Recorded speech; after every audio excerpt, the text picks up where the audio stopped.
நிறுத்து. நீ என்ன பெண்ணா பிசாசா? குழந்தை என்ன குற்றம் செய்தது? எதற்காக குழந்தைகளை கொள்ளும் ராட்சசியாக இருக்கிறாய்? சொல் சொல். நமது கடந்த ஜென்மத்தில் நாமே விலைக்கு வாங்கிக் கொண்ட சாபம் உங்களுக்கு நினைவிருக்க வாய்ப்பில்லை. நாம் இந்திர லோகத்தில் தேவேந்திரன் முன்னால் காதல் வயப்பட்டோம். நம் நேசத்தை பூர்த்தி செய்ய நம்மை பூலோகத்திற்கு அனுப்பிவிட்டார்கள். நாம் வரும் வழியில் தெய்வ குழந்தைகளான அஷ்டவசுக்களும் நம்மை தாய் தந்தையாக கொண்டு பூலோகத்தில் பிறக்க வேண்டும் என்று வரம் கேட்டன. நாமும் கொடுத்தோம். அந்த வசுக்களின் வேண்டுகோளை நிறைவேற்ற நமக்கு பிறந்த 7 குழந்தைகளை சொர்க்கத்திற்கு அனுப்பிவிட்டேன். இது 8வது குழந்தை. இவனே வசுக்களின் தலைவன். இவனையும் சொர்க்கத்திற்கு அனுப்பத்தான் கங்கை கரைக்கு வந்தேன். தாங்கள் குறுக்கே வந்து தடுத்து விட்டீர்கள். இப்போது நான் உன்னை புரிந்து கொண்டேன். என்னை மன்னித்து விடு கங்கா.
ஆற்றின் குறுக்கே அணையை கட்டுகிறேன்.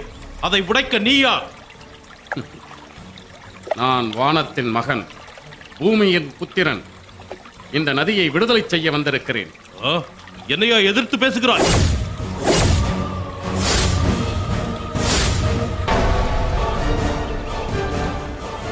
தேவவிரதா!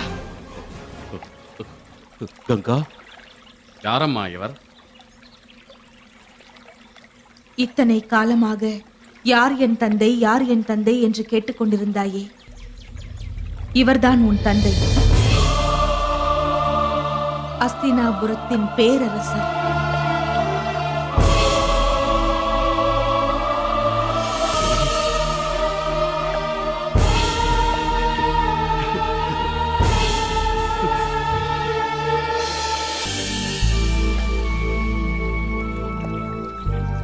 இவன்தானா நாம் பெற்றெடுத்த பிள்ளை?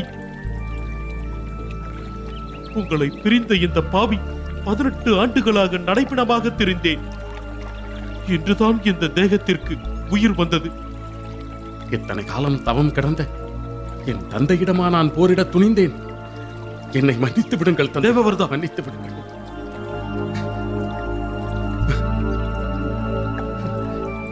அரசே, என் கடமை இன்றோடு முடிந்துவிட்டது. ஆம், உண்மைதான் கங்கா.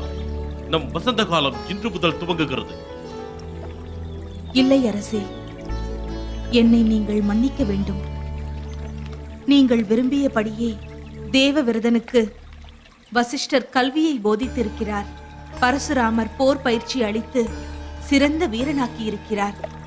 பாரத வருஷத்தில் நம் மகனுக்கு நிகரான நீதிமானும் இல்லை, வீரனும் இல்லை. ஆனால் நான் உங்கள் இருவரையும் பிரிந்தாக வேண்டும். அன்னையே, என்ன சொல்கிறீர்கள்? கங்கா, இனி ஒருபொழுதும் என்னால் உன்னை பிரிந்திருக்க முடியாது. அரசே, நம் பிள்ளையை ஒப்படைக்கவே வந்தேன். ஒப்படைத்து விட்டேன். வந்த காரியம் முடிந்தது. நான் வானலோகம் செல்ல வேண்டும். அன்பு கூர்ந்து எனக்கு விடை கொடுங்கள்.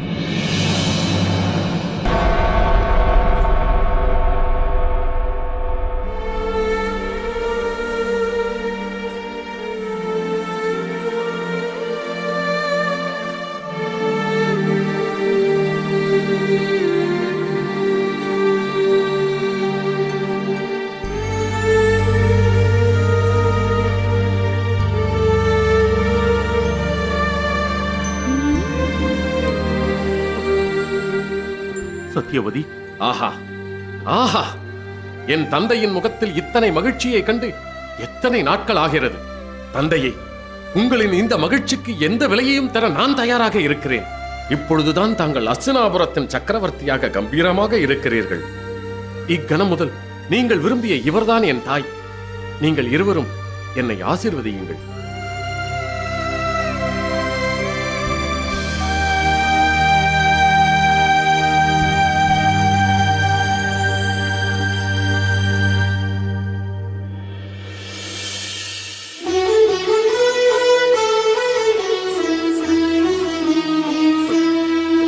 தேவவிரதா, தேவவிரதா, நில். சத்தியவதி, இங்கே என்ன நடக்கிறது? தேவவிரதனை எங்கே சந்தித்தாய்? நீ நீ எப்படி இங்கு வந்து சேர்ந்தாய்? இன்று உச்சி வேளை தேவவிரதன் எங்களை காண வந்திருந்தார். என் தந்தையின் விருப்பத்தை நிறைவேற்ற என் உயிரையும் கொடுக்க தயங்க மாட்டேன். தாசராஜரே, உங்கள் மகளின் வயிற்றில் பிறக்கும் பிள்ளைகளை அஸ்தினாபுரத்தை ஆள வேண்டும். அதுதானே உங்கள் நிபந்தனை? ஆம் இளவரசே.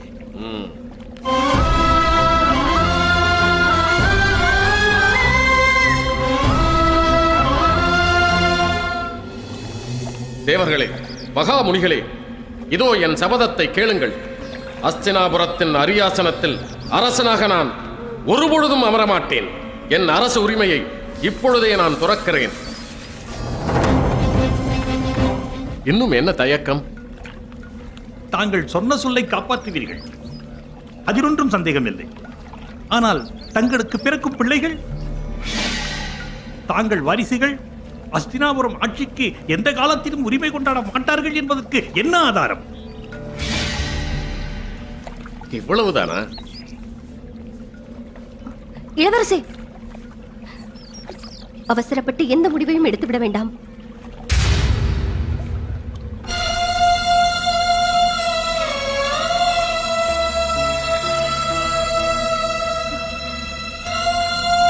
இளவரசே,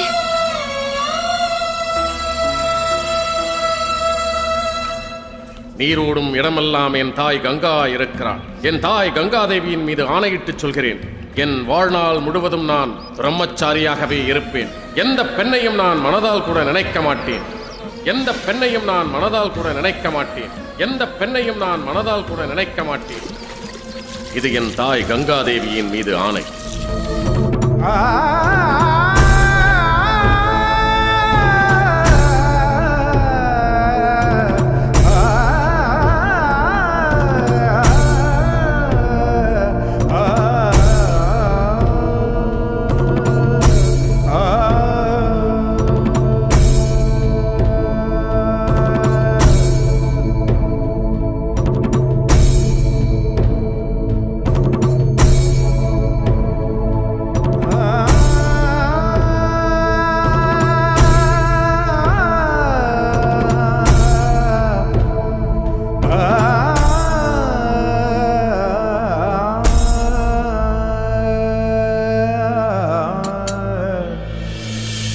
யாரும் செய்ய துணியாத மாபெரும் தியாகத்தை செய்ததால் இன்று முதல் உன் பெயர் தேவவிரதன் இல்லை, பீஷ்மர். பீஷ்மர் பீஷ்மர் என்றால் தியாகத்தின் உச்சம். பீஷ்மர் பீஷ்மர் பீஷ்மர் பீஷ்மர் பீஷ்மர் பீஷ்மர் பீஷ்மர் பீஷ்மர் பீஷ்மர் பீஷ்மர் பீஷ்மர் பீஷ்மர்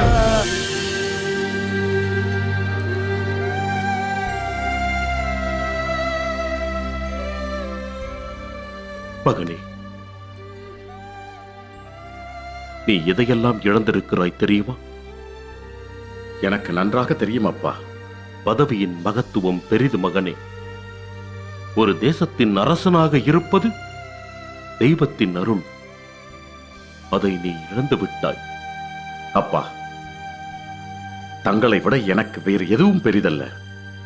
காதல் சுகமே தெய்வங்கள் மனிதனுக்கு அளித்த மாபெரும் கொடை. அதையும் நீ துறந்து விட்டாயே. தந்தையின் அன்பை விட வேறு எதுவும் பெரிதல்ல. உனக்கு நான் ஒரு வரம் தருகிறேன். இந்திரன் எனக்களித்த வரத்தை உனக்கு நான் தருகிறேன் பீஷ்மா. தர்ம தேவதை நினைக்கும் போதுதான் மனிதர்களுக்கு மரணம் வரும். ஆனால் உனக்கோ, நீ எப்போது நினைக்கிறாயோ, நீ எப்போது அழைக்கிறாயோ, அப்போதுதான் மரணம் வரும்.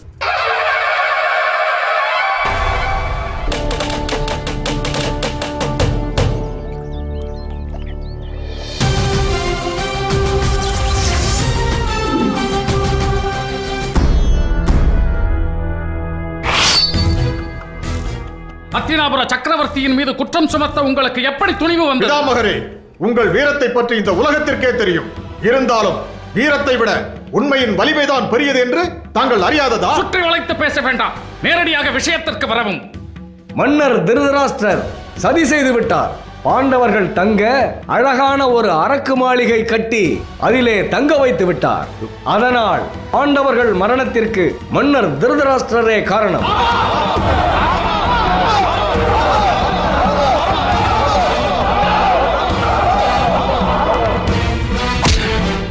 மன்னர் தான் அரக்கு மாளிகை கட்ட உத்தரவிட்டார் என்பது உனக்கு எப்படி தெரியும்?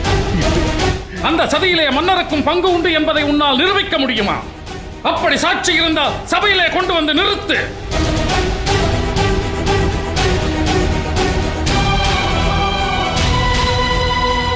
இன்னொரு வார்த்தை அரசருக்கு எதிராக யாராவது பேசினால் இதே இடத்தில் அவர்களுடைய தலை உருளும் என்பதை நினைவில் வைத்துக் கொள்ளுங்கள்.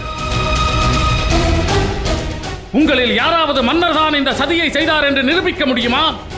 மன்னர் தான் பாண்டவர்களை கொன்றார் என்று நீ பார்த்தாயா? நீ பார்த்தாயா? நீ பார்த்தாயா? உங்கள் அனைவரையும் இறுதியாக எச்சரிக்கிறேன். இனி ஒரு முறை அத்தினாபுர சக்கரவர்த்தியின் மீது யாராவது குற்றம் சுமத்த வேண்டும் என்று நினைத்தால் அவர்கள் நாவை துண்டித்து விடுவேன். எச்சரிக்கை.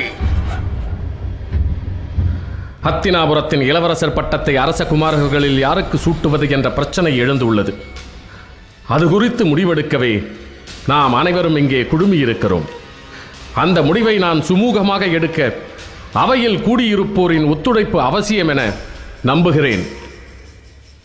இதில் முடிவெடுக்க என்ன இருக்கிறது? அரசரின் புதல்வனுக்கு பட்டம் சூட்டுவதுதானே வழக்கம். நான் இன்னும் என் முகமன் உரையை முடிக்கவில்லை. இடையில் யாரும் குறுக்கிட வேண்டாம். இது என் உத்தரவு.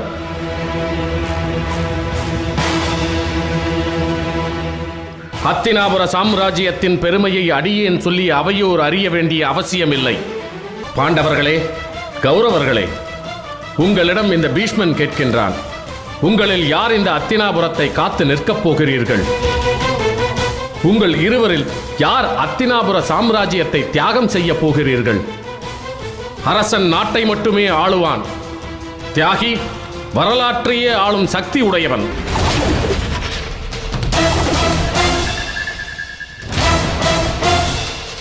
மாண்பும் பெருமையும் மகிமையும் நிறைந்த இந்த அத்தினாபுர பேரரசில் பதவிக்காக சண்டை நடப்பதாக இந்த உலகம் அறிந்தால் அது அவமானம். திருதராஷ்டிரனும் பாண்டவும் ஒற்றுமைக்கு உதாரணமாக வாழ்ந்தார்கள். அவர்களின் புத்திரர்களான தாங்களும் அவர்கள் வழி நடப்பீர்கள் என்று நம்புகிறேன். இந்த அத்தினாபுரத்தின் சக்கரவர்த்தியாக பட்டம் சூட்டப்பட்டது என் கணவர் பாண்டு மாமன்னருக்கே. சத்திரிய தர்மப்படி அந்த பதவி என் புத்திரன் தர்மனுக்கே வந்து சேர வேண்டும். ஆகவே தர்மனுக்கே முடிசூட்ட வேண்டும் என்பதே என் கருத்து, என் கோரிக்கை.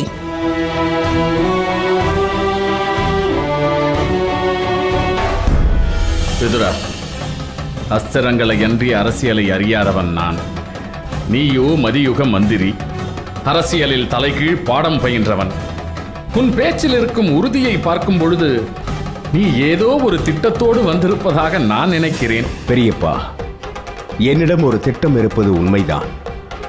அரசே, அந்த திட்டத்தை செயல்படுத்தினால் மட்டுமே இந்த அத்தினாபுரத்தை சூழ்ந்திருக்கும் இருள் விலகும்.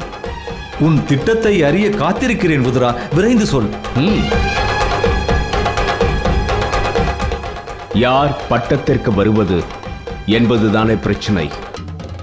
தர்மன், துரியோதனன் இருவரையும் இளவரசர்களாக்கிவிட்டால் அது எப்படி முடியும்? இருவர்களுக்கும் முடிசூட்டி விட்டால் இருவர்களும் இளவரசர்கள் தானே? அது எப்படி சாத்தியமாகும் என்றுதான் கேட்கிறேன். இந்த அத்தினாபுர சாம்ராஜ்யத்தை இரண்டாக பிரித்து விடுவோம். ஒரு பகுதியை தர்மன் ஆளட்டும், இன்னொரு பகுதியை துரியோதனன் ஆளட்டும். இதுதான் என்னுடைய திட்டம். ஆசைப்படுவதை கொடுத்துவிட்டால் அடித்துக் கொள்பவர்கள் அடங்கி விடுவார்கள் அல்லவா?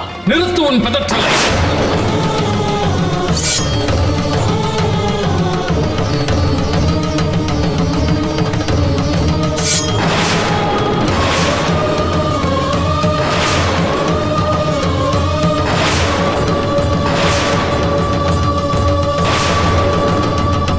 என் உயிர் மூச்சு இருக்கும் வரை இந்த அத்தினாபுரத்தை பிரிக்க மாட்டேன் என்று சாந்தனு மகாராஜாவுக்கு சத்தியம் பண்ணி கொடுத்தவன் இந்த பீஷ்மன்.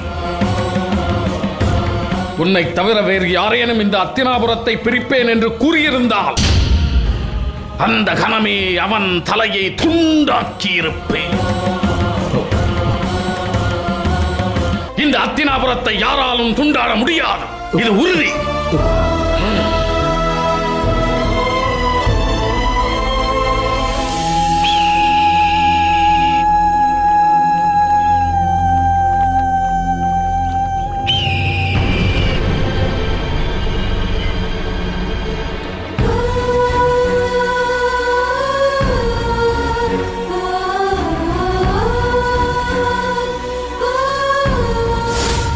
இந்த அத்தினாபுர சாம்ராஜ்யத்தை இரண்டாக பிரித்து விடுவோம்.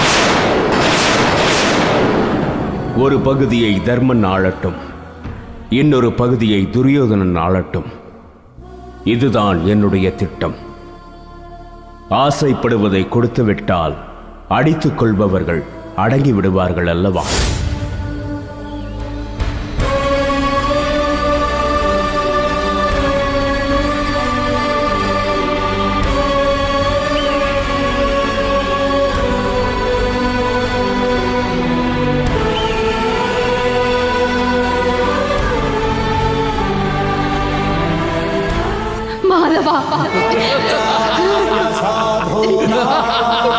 மாயக்கண்ணா, கோபாலா, கிருஷ்ணா,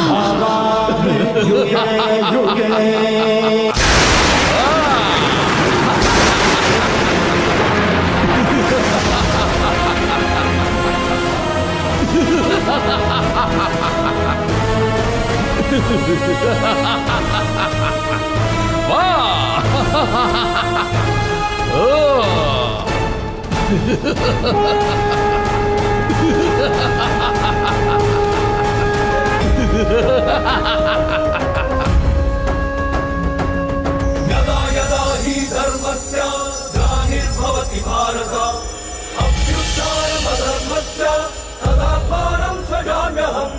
यदा यदा हि धर्मस्य ग्लानिर्भवति भारत अभ्युत्थानमधर्मस्य तदात्मानं सृजाम्यहम्.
பெரும் குழப்பம். நாங்கள் கௌரவர்கள் பக்கம் நிற்கப் போகிறோமா அல்லது பாண்டவர்கள் பக்கம் நிற்கப் போகிறோமா என்று தெரியவில்லை. ஆனால் ஒன்று, தோல்வியின் பக்கம் நிற்கப் போகிறோம் என்பது மட்டும் உண்மை. வேதாந்தமான பதில் அரசியலில் வெளிப்படுவது வியப்பானதுதான். அதை எப்படி என்று கூற முடியுமா? நாங்கள் கௌரவர்கள் பக்கம் நின்று பாண்டவர்கள் தோற்றாலும் தோல்வி எங்களுடையதுதான். கிருஷ்ணா, நாங்கள் பாண்டவர்கள் பக்கம் நின்ற கௌரவர்கள் தோற்றாலும் தோல்வி எங்களுடையதுதான். ஆகவே நாங்கள் தோல்வியின் பக்கம் நிற்கிறோம். வெற்றி பெற யாதொரு யோசனையும் தோன்றவில்லையா?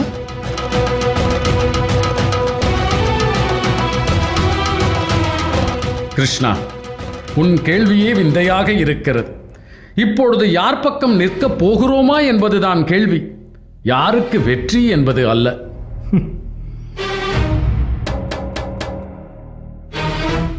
தாங்கள் கேட்ட கேள்விக்கும் நான் கேட்ட கேள்விக்கும் நேரடியான தொடர்பு உண்டு பிதாமகரே. விளங்கவில்லை கிருஷ்ணா. சரி, என் கேள்விக்கு பதில் கூறுங்கள். போரில் வெற்றி பெற விரும்புகிறீர்களா இல்லை தோல்வி பெற விரும்புகிறீர்களா? இது என்ன கேள்வி? எந்த சத்திரியனும் போரில் வெற்றி பெறதானே விரும்புவான். அந்த வெற்றி தர்மத்தின் வெற்றியாக இருக்க வேண்டும் அல்லவா?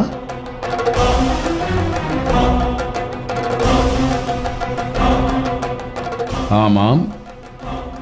நீங்கள் தர்மத்தின்படி வெற்றி பெற வேண்டும் என்றால் இந்த போரில் தோல்வியடைய வேண்டுமா இல்லை வெற்றி அடைய வேண்டுமா? கிருஷ்ணா, என்ன கேள்வி இது? நாங்கள் யார் பக்கம் நிற்க வேண்டும்? நின்றால் தானே தோல்வியா வெற்றியா என்ற இடத்திற்கு வர முடியும். நீங்கள் யாவரும் தர்மத்தில் வெற்றி அடைய விரும்புகிறீர்களா இல்லை யுத்தத்தில் வெற்றி அடைய விரும்புகிறீர்களா? தர்மமும் வெற்றி அடைய வேண்டும், நாங்களும் வெற்றி பெற வேண்டும். அது முடியாது. இது பேராசை அல்லவா பிதாமகரே?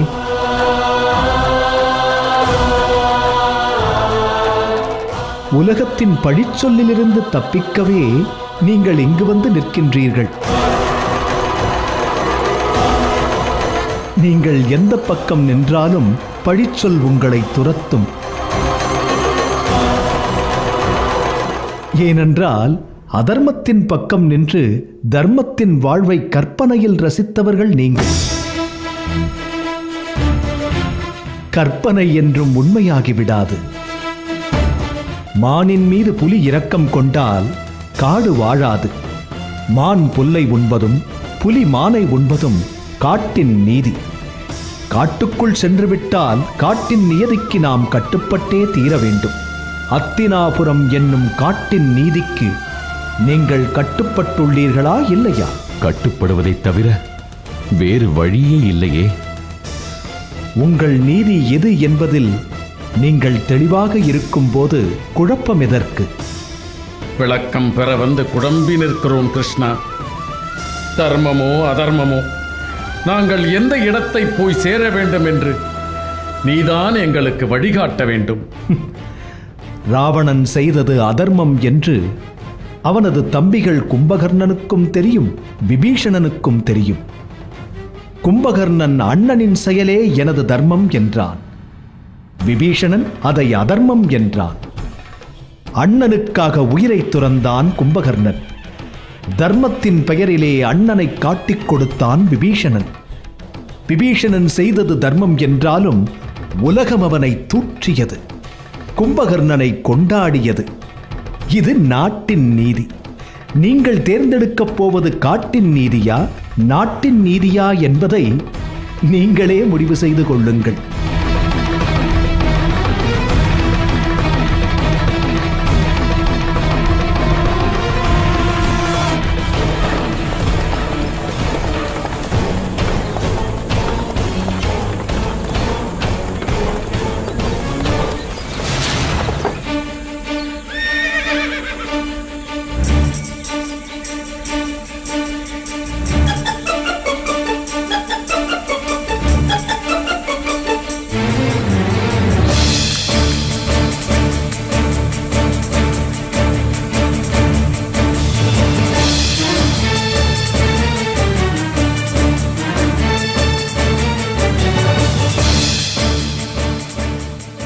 இந்த சிறுவனை தேடி வந்து வழிமறிப்பது கங்கையின் மைந்தர் பிதாமகர் பீஷ்மாச்சாரியரா? வியப்பிலும் வியப்பாக இருக்கிறது. என்ன விஷயம் பிதாமகரே? நான் வயதில் முதிர்ந்தவன்தான். வெகு நாட்களாக எனக்குள் ஒரு விஷயம் உறுத்திக் கொண்டே இருக்கிறது. இதற்கு பிறகு உன்னிடம் கேட்பதற்கு சந்தர்ப்பம் அமையுமா அமையாதா என்று தெரியவில்லை. உன்னிடம் நான் ஒரு கேள்வி கேட்க வேண்டும். கேள்வியா? ஆம், கேள்விதான். கங்கையின் மைந்தனாக பிறந்தேன். பரசுராமரிடம் தனுர்வித்தை பயின்றேன். ஹத்தினாபுரத்தின் காவலனாக வீர திருக்குமரனாக இன்று வரை வாழ்ந்து வருகிறேன். பாரத வருஷத்தில் சத்திரியர்களுக்கெல்லாம் இன்று வரை சிம்ம சொப்பனமாக திகழ்கிறேன். இதையெல்லாம் தாங்கள் கூறித்தான் நான் அறிய வேண்டுமா பிதாமகரே? கிருஷ்ணா, இன்னும் நான் கூறி முடிக்கவில்லை. இப்பெரும் வீர வாழ்வு வாழும் நான் பேடி சிக்கண்டியின் கையிலாம் அடிய வேண்டும். விதி அதுவென்றால் அதை மாற்ற யாரால் முடியும்? உன்னால் முடியும் கிருஷ்ணா, உன்னால் முடியும். சிக்கண்டியின் கையால் உயிர் துறக்கும் அற்பமான மரணத்தை நான் விரும்பவில்லை. ஆனால் ஈசனின் விருப்பம் அதுதானே? சிக்கண்டி தங்களை யுத்தகளத்தில் கொல்ல ஈசனின் வரம் பெற்றுள்ளார். அந்த பீஷ்மனின் மரணம் தான் எனக்கு வரவாக வேண்டும். உன்னுடைய அடுத்த பிறவியில் உன் லட்சியம் ஈடேறும். நீ கேட்ட வரம் கிடைக்கும். பீஷ்மனின் மரணம் உன் மூலமே சம்பவிக்கும். ஏய் பீஷ்மா,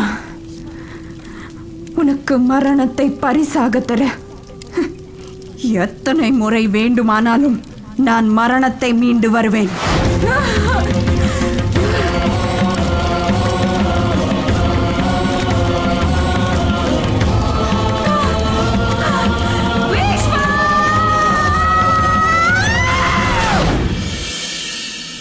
இந்த மாலையை யார் அணிகிறார்களோ அவரே பீஷ்மரை கொல்வார். இந்த மாலையை நானே அணிய வேண்டும். அந்த ஆணவக்காரன் பீஷ்மனை நானே அழிக்க வேண்டும் என்றுதான் அன்று யாரும் அணியவில்லை போலும். இல்லை இல்லை, இந்த வரத்தை பொய்யாக்க வேண்டும். நான் பீமனின் கதையாலேயோ இல்லை அர்ஜுனனின் அம்பாலையோ வீரமரணத்தை தழுவ விரும்புகிறேன். அது நடக்காது. சிக்கண்டியே தங்களை யுத்தகளத்தில் எதிர்கொள்வாள். வேண்டாம் வேண்டாம் கிருஷ்ணா, இப்படி ஒரு அற்ப மரணம் எனக்கு வேண்டாம். யுத்த களத்திலே ஒரு வேடியின் கையால் பீஷ்மன் மாண்டான் என்ற அவப்பெயர் எனக்கு வேண்டாம். வேண்டுமென்றால் யுத்த களத்திலே நீ என் உடலை துண்டாடு. என் மரணத்தை நான் மகிழ்ச்சியோடு தழுவிக் கொள்கிறேன். நான் குருக்ஷேத்திர யுத்தத்தில் ஆயுதம் ஏந்துவதில்லை என்று சபதம் பூண்டிருக்கிறேன். கிருஷ்ணா, உன்னுடைய சபதத்தை பொய்யாக்குகின்றேன். குருஷேத்திர யுத்தத்தில் உன்னை ஆயுதம் தாங்க வைக்கிறேன். இது என் அன்னை கங்காதேவியின் மீது ஆணை.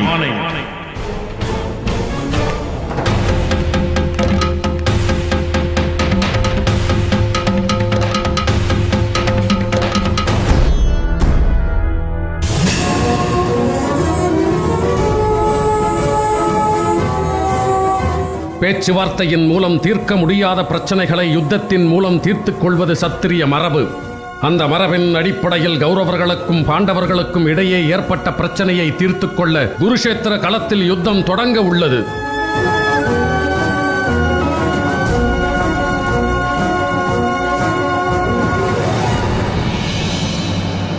ஹத்தினாபுரத்தின் அரசன் திருதராஷ்டிரரின் புத்திரர்கள் கௌரவ சேனைக்கும், பாண்டு சக்கரவர்த்தியின் புத்திரர்கள் பாண்டவ சேனைக்கும் குருஷேத்திர பூமியில் மார்கழி மாதம் மோஷத ஏகாதேசி அன்று வளர்வரை 11ஆம் நாள் பாண்டவ கௌரவ யுத்தம் தொடங்கும்.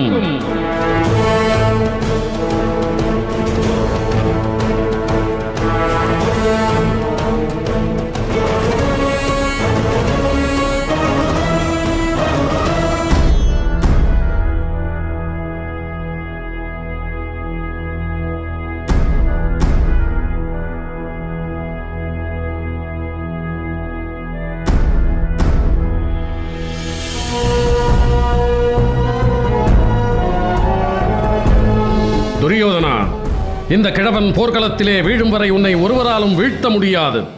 போர்க்களத்திலே அந்த ஈசனே என்னை எதிர்த்து சமர் புரிந்தாலும் அதற்கும் அஞ்சேன். ஆனால் ஒரே ஒரு நிபந்தனை. என்ன நிபந்தனை தாத்தா? யுத்த களத்தில் பாண்டவர்களை மட்டும் நான் கொல்ல மாட்டேன்.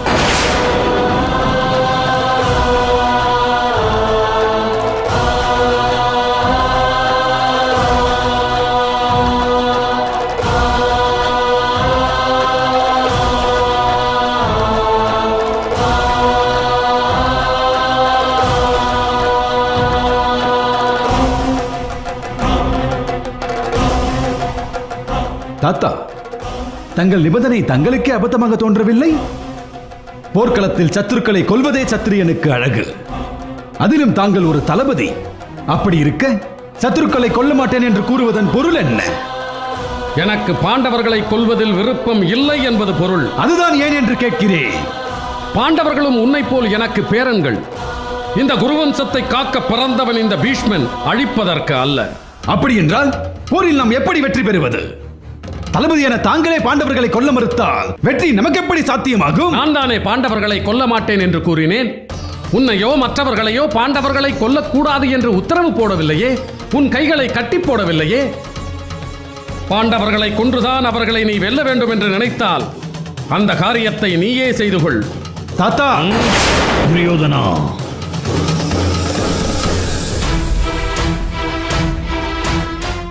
பீஷ்மாச்சாரியார் சொல்லுக்கு எதிர் சொல்லாடாதே. அவர் போக்கில் அவரை விட்டுவிடு. பீஷ்மர் ஒருவர் சொல்லுக்கே வலிமை அதிகம். நம்முடைய நட்பு நாடுகள் அவர் ஒருவருடைய சொல்லுக்கே கட்டுப்படும். அவர் நமது தளபதியாக இருப்பதே மிக முக்கியம்.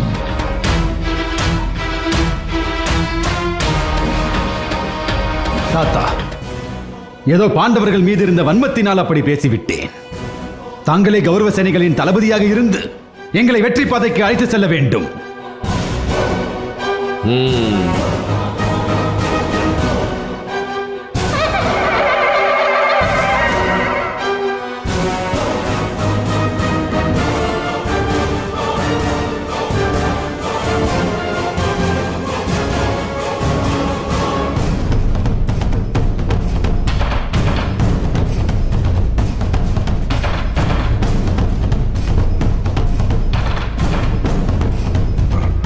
பெரியப்பா,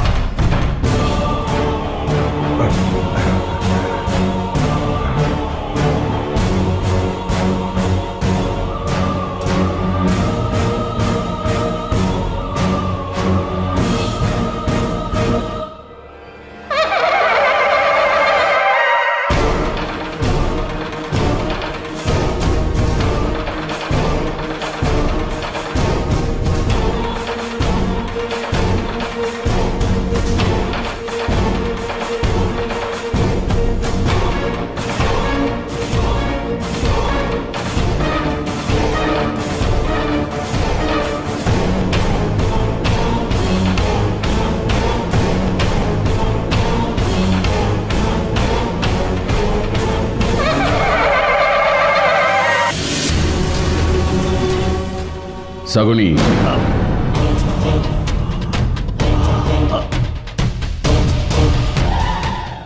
வாருங்கள் பிதாமகரே, வாருங்கள். இந்த நேரத்தில் தங்களை நான் இங்கு எதிர்பார்க்கவே இல்லை. ஆனால் நான் எதிர்பார்த்தேன். எதை எதிர்பார்த்தீர்கள்? ஒரு நாள் இல்லை என்றாலும் ஒரு நாள் உன் குள்ளநரி வேடம் கலையும் என்பதை நான் எதிர்பார்த்தேன். அப்படியா? வெளிப்பட்டதல்லவா? இப்போது என்ன செய்வதாக உத்தேசம்? உன் வஞ்சக நாடகத்தை அவையிலே நான் அரங்கேற்றினால் ஒன்றும் நடக்காது. சகுனி, ஆரம்பத்திலிருந்தே உன் மீது எனக்கு சந்தேகம் இருந்தது. இன்று அது உறுதியாகிவிட்டது. எங்கள் குலத்தை அழிக்க வந்த குள்ளநரி நீ என்று துரியோதனனுக்கு தெரிந்தால் உன் நிலை என்ன ஆகும் தெரியுமா?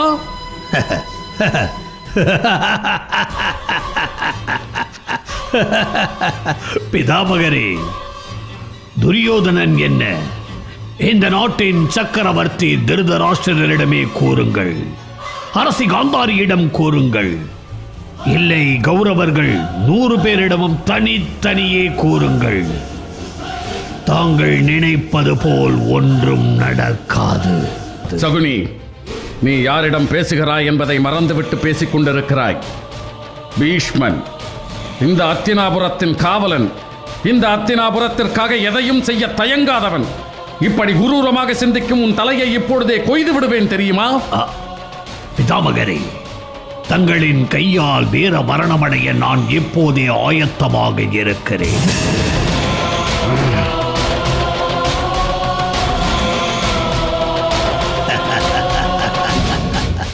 உங்களுக்கும் எனக்கும் உள்ள விரோதம் என் நலம் சார்ந்தது அல்ல, துரியோதனனின் நலம் சார்ந்தது. என் தலையை சீவுங்கள் பிதாமகரே.